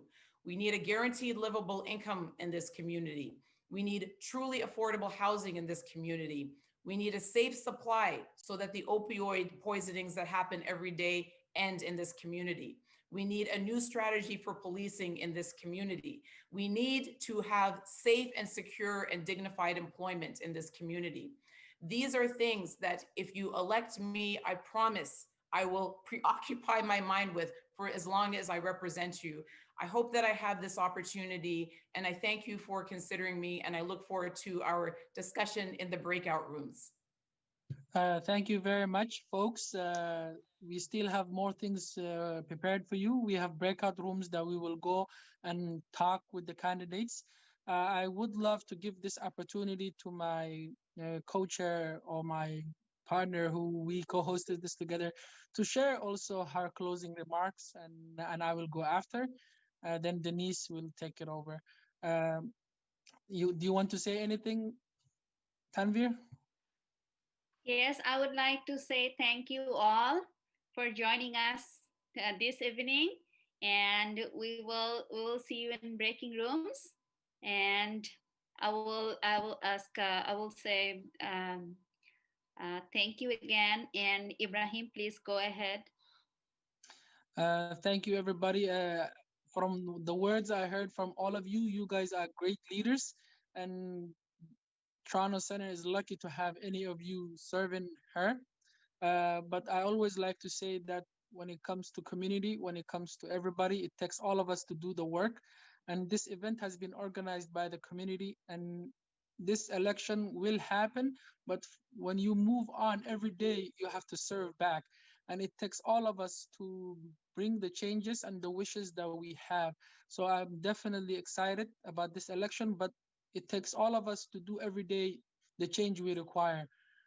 This was hosted by Community Civic Engagement Collaborative and group of residents and agencies in the downtown East neighborhood, the Regent Park community, the St. Jamestown, and as well as the Corktown Residents and Business Improvement Association. So all of us, we thank you for joining us, and I move this to Denise and what's going to happen next. Thank you very much, and I wish you good night.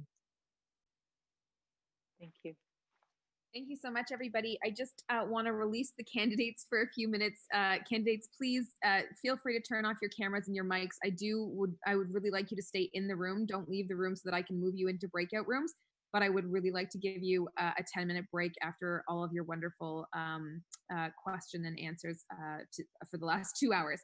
So take a 10-minute break while we move into breakout rooms, and I will shift you into rooms. And for those folks who are in the room, if you have the newest Zoom, if you have the newest version of Zoom, you'll actually be able to move between the breakout rooms. There will be 3 breakout rooms, one with each of our candidates, and you can move in between them to ask questions. The code of conduct will be in effect in each of the rooms, and so we ask that you are respectful and that you wait your turn. There will be moderators in each of the rooms helping to get questions across and help you to chat with your candidates. They're really excited about this part. We're all really excited about this part where you're able to meet and greet with your candidates. The same rules apply, that we will give a single warning if there's any instance of disrespect or abuse of the code of conduct. We'll give a single warning, and if necessary, we hope not, but if necessary, we will remove people on the second offense. And if you are unable to move between the Zoom rooms, I will be staying in the main room. You can come into the main room and in the chat tell me where you would like to go, and I believe I'll be able to help move you. Like I said, I will be in the main room if you're having any technical difficulties, and we'll just do our best to make it work.